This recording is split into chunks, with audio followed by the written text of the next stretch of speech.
మనందరినీ చల్లంగా చూసే భగవంతుణ్ణి రాతిన రూపంగా మనం పెడితే ఆయన్ని మనం చూసుకోవాల్సి వస్తుంది. యా అట్లా కాకుండా మనసంతా భగవంతుణ్ణి చూసుకొని మనసును తనకు అర్పించామనుకో ఈ తంటా ఉండదు.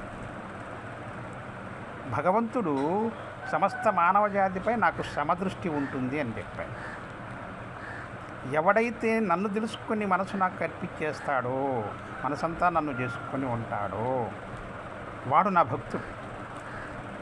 ఈ సమదృష్టి నిజమైనది, కానీ నేను భక్త పక్షపాతిని, మానవ పక్షపాతిని కాదు, భక్త పక్షపాతిని అన్నాడు భగవంతుడు. ఎవడైతే తన భక్తుడో తనతో సమమన్నాడు. కనుక మనసంతా తనను చేసుకుంటే మనపై తనకు ప్రత్యేక దృష్టి పడుతుంది. మనసంతా తను చేసుకున్నప్పుడు మనకు ఏ మనిషి వేరుగా కనిపించడు, మనలా కనిపిస్తాడు. ఇది మిన్నైన భక్తి, మిన్నైన ముక్తిదాయక శుద్ధి తెలుసు.